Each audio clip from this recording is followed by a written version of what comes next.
حدثنا حماد بن سلمة حدثنا ثابت البناني عن انس بن مالك ان رسول الله صلى الله عليه وسلم قال اتيت بالبراق وهو دابة ابيض طويل فوق الحمار ودون البغل يضع حافره عند منتهى طرفه قال فركبته حتى اتيت بيت المقدس قال فربطته بالحلقة التي يربط به الانبياء ثم دخلت المسجد فصليت فيه ركعتين ثم خرجت فجاءني جبريل عليه السلام بإناء من خمر وإناء من لبن فأخترت اللبن فقال جبريل عليه السلام أخترت الفطرة ثم عرج بنا إلى السماء فاستفتح جبريل فقال من أنت قال جبريل قال قيل ومن معك قال محمد قيل وقد بعث إليه قال قد بعث إليه ففتح لنا او كما قال.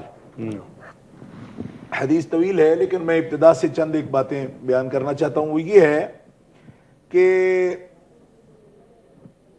روحانی طور پر اگر یہ سفر صرف روحانی ہوتا تو کسی دابہ کی، جانور کی اور اس کی ضرورت نہ تھی. بہت اچھا. حضور فرماتے ہیں کہ میرے پاس براق لایا گیا. براق، اور اس کی شکل یہ ہے کہ وہ ایک جاندار سواری ہے، ابیض سفید رنگ کی اور طویل ہے کافی. فوق الحمار دون البغل، گدھے سے ذرا اوپر اور خچر سے ذرا کم. یضع حافرہ عند منتہا طرفہ، کہ وہ اپنا پاؤں جہاں اس کے نظر کی انتہا ہوتی ہے وہاں وہ پہلا قدم رکھتا ہے. اتنی تیزی سے وہ سفر کرتا ہے. میں اس پر سوار ہو گیا حتیٰ کہ بیت المقدس ہم پہنچے تو میں نے اس کو باندھ دیا اس حلقہ کے ساتھ جس سے انبیاء کرام اپنی سواریاں باندھتے ہیں. پھر میں مسجد میں داخل ہوا اور 2 رکعتیں ادا کی. پھر وہاں سے نکلا اور میرے پاس جبریل امین علیہ السلام ایک برتن لائے جو شراب کا برتن اور ایک دودھ کا برتن. تو میں نے شراب کو پسند نہیں کیا، دودھ کو اختیار کیا، دودھ پسند کیا. تو حضرت جبریل امین علیہ السلام نے عرض کی اخترت الفطرۃ، آپ نے فطرت کو اختیار کیا.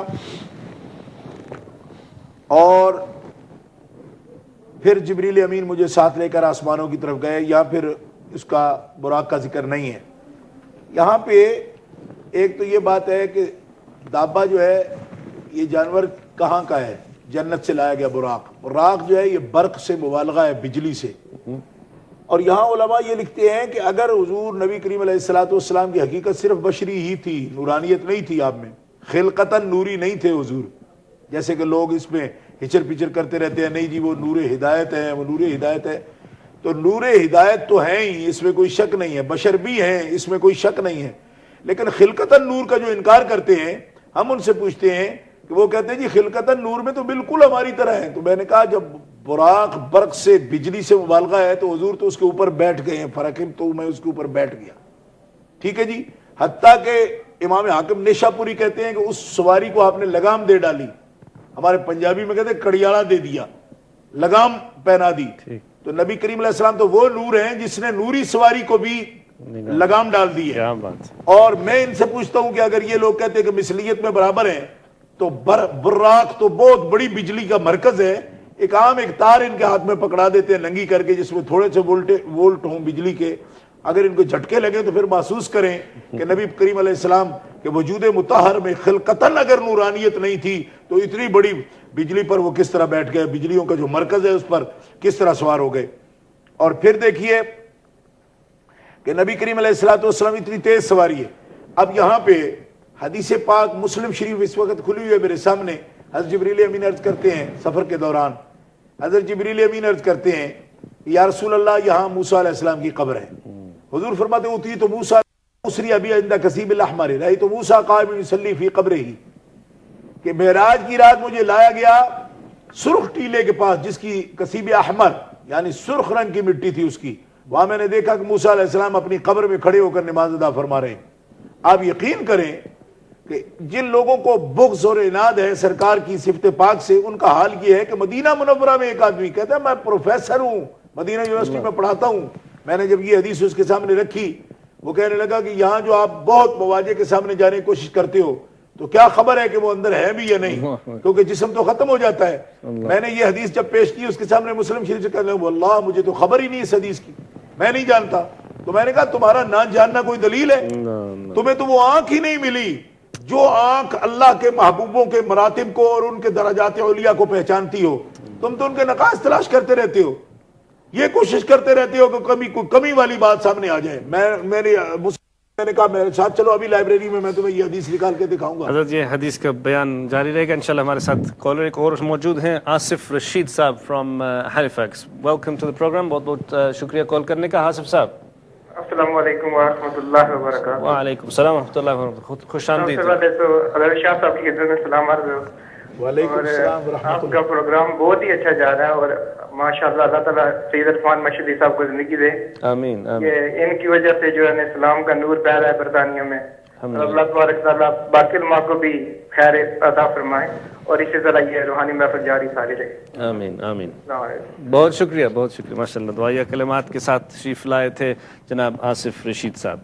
اب گفتگو آپ کی جاری رہی. میں یہ عرض کر رہا ہوں کہ جو لوگ دین اسلام کے ساتھ تعلق کا اظہار کرتے ہیں, کلمہ پڑھتے ہیں نبی پاک صلی اللہ علیہ وسلم, اور اس بات پر مصر ہیں اور بضد ہیں کہ انبیاء کرام کے قبور کا کوئی مقام نہیں ہے, میں ان کی خدمت میں یہ بات دعوت فکر پیش کرتے ہوئے آج کی رات امہ چینل کے اس عظیم پروگرام میں ان کو دعوت فکر پیش کرنا چاہتا ہوں کہ وہ لوگ یہ بہانہ کرتے ہیں کہ ہمیں تو رب کی طرف جانا چاہیے, رب کی طرف جانا چاہیے, قبور والوں سے کیا لینا ہے. میں یہ پوچھتا ہوں کہ ہمارا رب کی طرف جانا یہ سفر جو ہے یقینی وحی کے ساتھ تو ہمیں نہیں پتا کہ ہم رب کی طرف جا رہے ہیں, ٹھیک ہے. آج حضور کے جانے کو تو رب وحی میں بیان کر رہا ہے کہ یقیناً یہ رب کو ملنے جا رہے ہیں, پھر آج کیوں قبر پر رکے ہیں حضور؟ یعنی آج تو چھوڑ دیتے اگر یہ معمولی بات ہے, اس کی کوئی امپورٹنس نہیں ہے دین کے اندر. قبروں پر جانا ایک بدعت ہے اور ہم لوگ مصر ہیں اس بات پر. تو آج جب اللہ کے حبیب صلی اللہ علیہ وسلم یقیناً رب سے ملنے جا رہے ہیں, آج تو قبروں کو اگنور کر جاتے, چھوڑ جاتے قبر والوں کے پاس کہ آج قبروں کی بات کیوں کرتے ہو, میں تو رب کے پاس جا رہا ہوں, تم بندوں کے ساتھ مجھے کھڑے کر رہے ہو.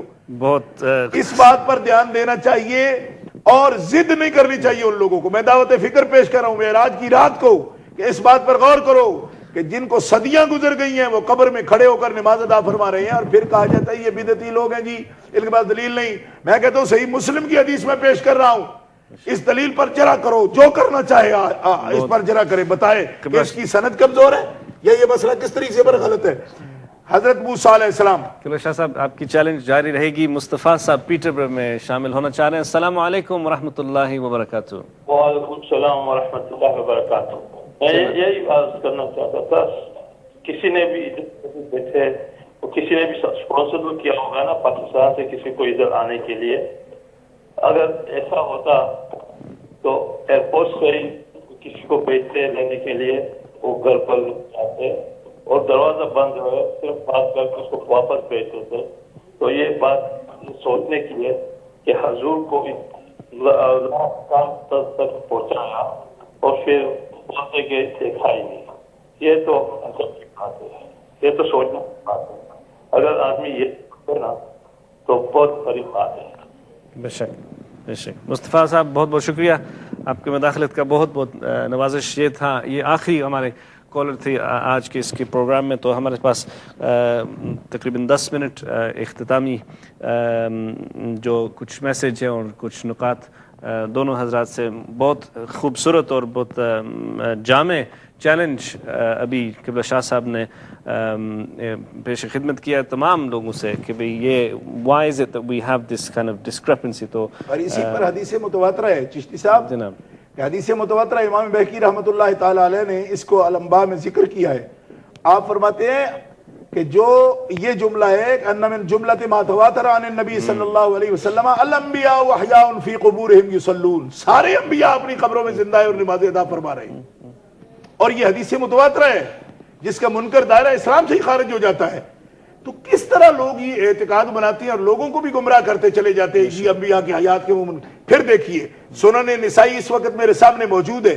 نبی کریم علیہ الصلوۃ والسلام مسجد اقصی میں جانے سے پہلے مسجد اقصی کے ساتھ ہی بیت اللہ میں جہاں حضرت عیسیٰ علیہ السلام کا مولد شریف ہے وہاں تشریف لے گئے. اور اس حدیث پاک کا نجدی انکار کرتے ہیں. حالانکہ مولد النبوی جب ہم مکہ مکرمہ میں حاضر ہوئے تو وہاں جو لوگ شرتے تھے انہوں نے کہا جی مولد کو دیکھنے کی دلیل کیا ہے. میں نے کہا سنن نسائی میں موجود ہے. کہا ہم نے نہیں دیکھی. میں نے کہا تمہیں دیکھنا نصیب ہی نہیں ہے.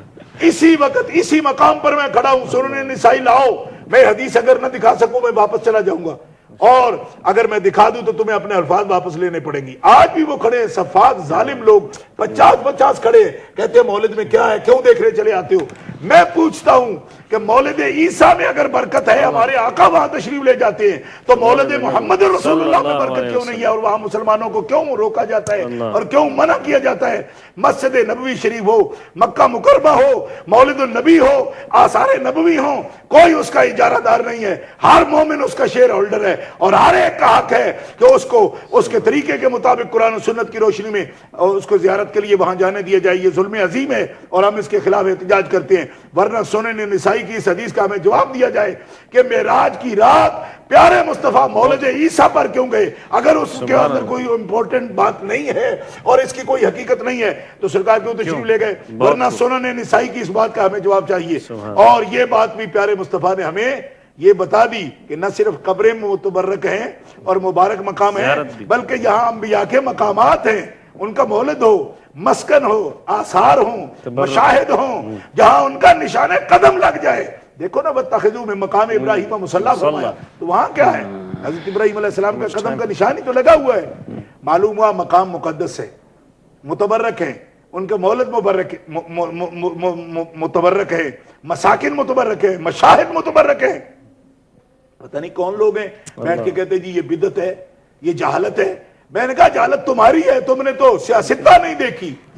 جو لوگ کہتے ہیں کہ مولد شریف وہ مکان ہی تو ہے، اور تم نے تو مرزا غالب کا شعر بھی نہیں سمجھا، ہر ایک مکان کو ہے مکین سے شرف حسن، مجنو جو مر گیا تو جنگل اداس ہے، مکان کا شرف تو مکین سے ہے۔ مقام ابراہیم نشان قدم ہے پتھر پہ، اللہ فرماتا ہے اس کو مصلی بناؤ۔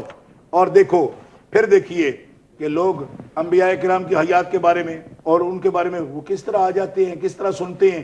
ہمارے لوگوں کو مذاق کیا جاتا ہے جب لوگ کھڑے ہو کر درود و سلام پڑھتے ہیں، بھئی حضور کس طرح آ سکتے ہیں، حضور تو اپنی قبر انور کے اندر ہے۔ تو میں نے کہا حدیث دیکھو، مسلم شریف کے اندر حضور فرماتے ہیں کہ نماز ہوئی، وہاں سب انبیاء کرام موجود تھے، میں نے موسیٰ علیہ السلام کو دیکھا، عیسیٰ علیہ السلام کو دیکھا، ابراہیم علیہ السلام کو دیکھا، ادریس علیہ السلام کو دیکھا، آدم علیہ السلام کو دیکھا، شیس علیہ السلام کو دیکھا، نوح علیہ السلام کو دیکھا۔ یہ حدیث میرے سامنے کھلی ہوئی ہے۔ حضور فرماتے ہیں یہاں تک کہ میں نے ان کی امامت کرائی ہے، بے شک میں نے ان کی امامت کرائی ہے۔ حانت الصلاۃ فاممتهم فلما فرغت من الصلاۃ قال قائل یا محمد، آپ فرماتے ہیں میں نے امامت کرائی ان کی۔ یہ مسلم شریف کھلی ہوئی ہے میرے سامنے۔ کون ہے جو ہمارے طریقوں کو بدعت ثابت کرتے ہیں؟ وہ بدعت ہوتی ہے جو بخاری شریف میں موجود ہو، جو مسلم شریف میں موجود ہو، مع سند موجود ہو، لیکن ان کو نصیب ہی نہیں۔ آج تالے مارے ہوئے اپنی مسجدوں کے اور بتیاں بجھائے ہوئے سوئے ہوئے ہیں، لیکن اپنے بچے کی سالگرہ پر بھی جتنا اہتمام کرتے ہیں ان کے دل میں اتنی قدر بھی نہیں رسول اللہ کی اس شان کی، ورنہ کبھی بھی اپنی مسجدوں کی بتیاں بند نہ کرتے۔ پھر کہتے ہیں جناب ہمارا عمل درست ہے۔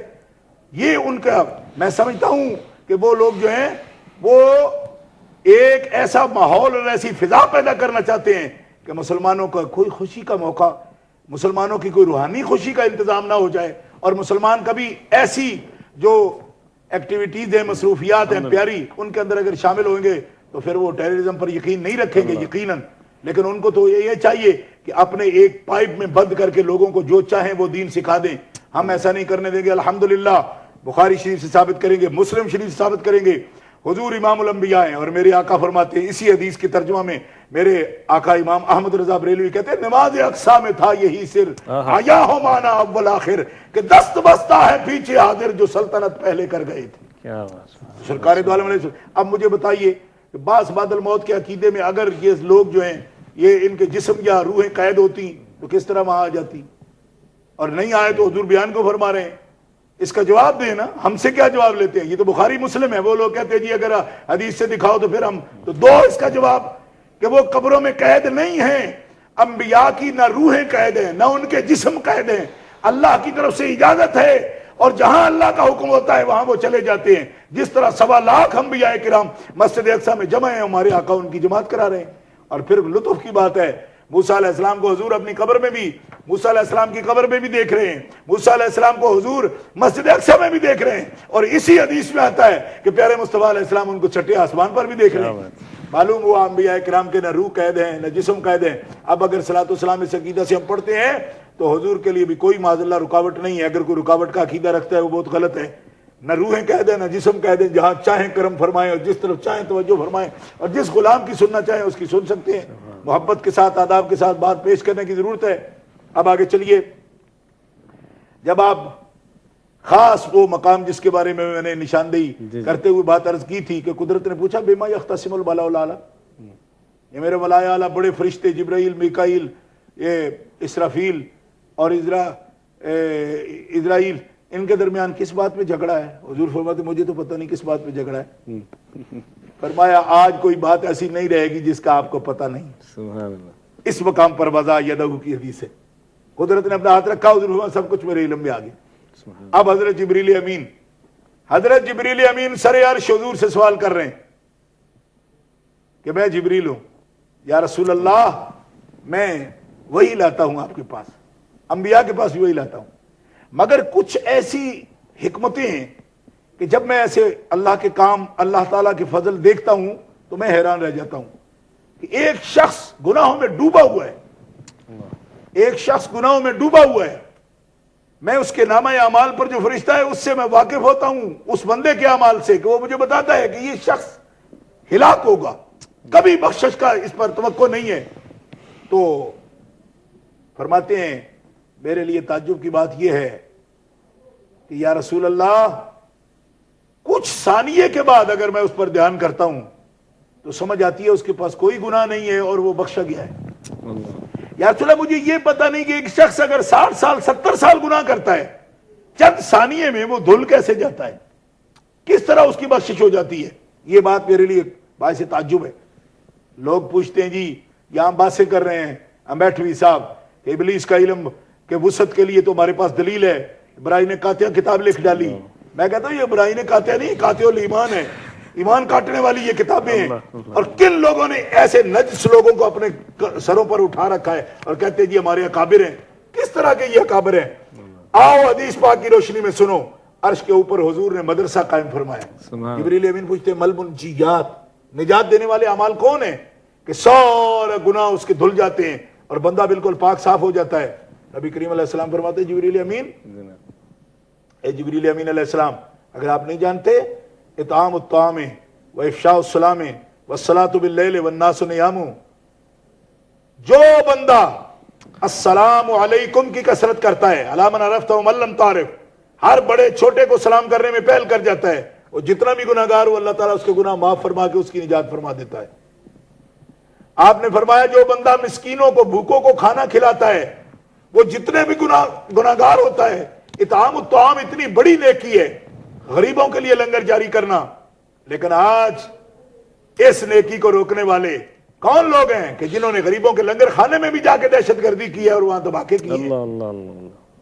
اندازہ کیجئے ان کی صفاقی کا، میرے داتا کے لنگر پر انہوں نے حملہ کیا ہے۔ آپ نے ایک ایسے موضوع کے اوپر اب ایک جو نا اشارہ کر دیا کہ اس کے اوپر تو یعنی پورا اور 2-3 گھنٹے موضوع جو ہے نا ٹائم، اب ایک بہت ہی حسین، میں کہتا ہوں حسین والصلاۃ باللیل والناس نیام، حضور فرماتے ہیں جبریل کھانا کھلانا بھوکوں کو، اس سے بھی گناہ معاف ہو جاتے ہیں اور بندہ منٹوں سیکنڈوں میں بخشا جاتا ہے۔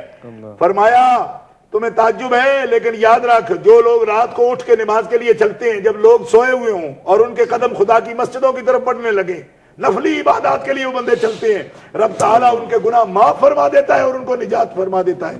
اور وہاں حضرت اسرائیل نے بھی سوال کیا، چونکہ آپ مشاہدات کی بات کر رہے تھے، اعمال کے بارے میں بات کر رہے تھے، حضرت اسرائیل نے بڑی عجیب بات پوچھی، انہوں نے کہا مل مہلکات یا رسول اللہ، فرمایا جان تو لیتا ہے اور تجھے مہلکات کا پتہ نہیں۔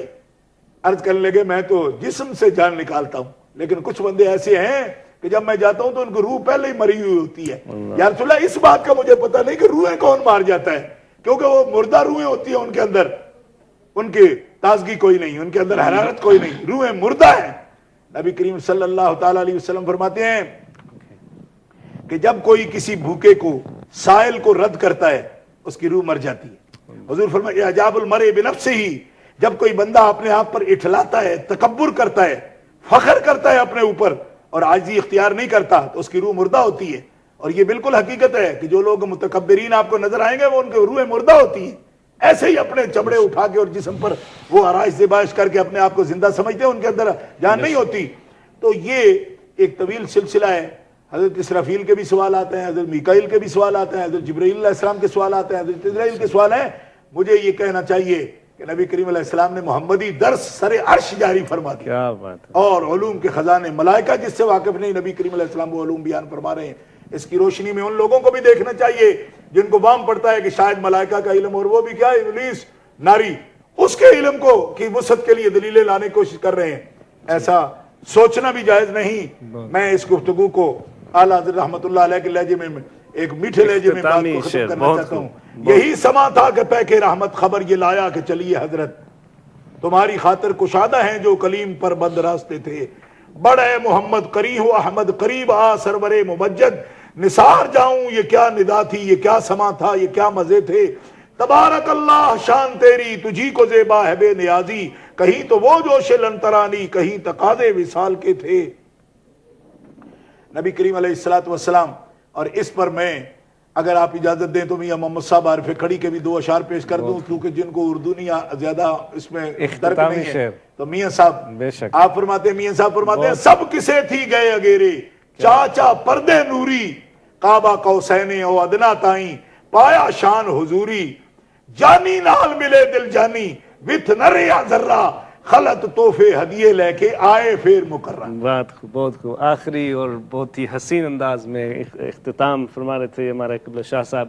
میں بہت بہت مشکور ممنون ہوں جناب علامہ اشرفی صاحب آپ کا بھی، اور قبلہ شاہ صاحب کس انداز سے کس الفاظ سے آپ کا شکریہ ادا کروں.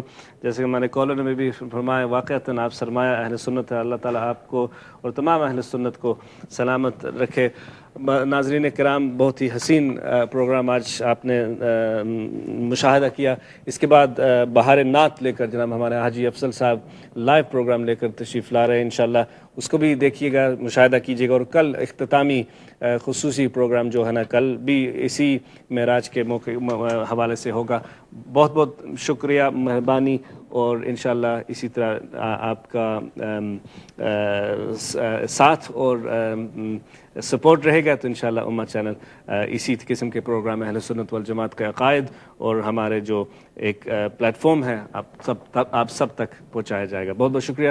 السلام علیکم ورحمۃ اللہ وبرکاتہ.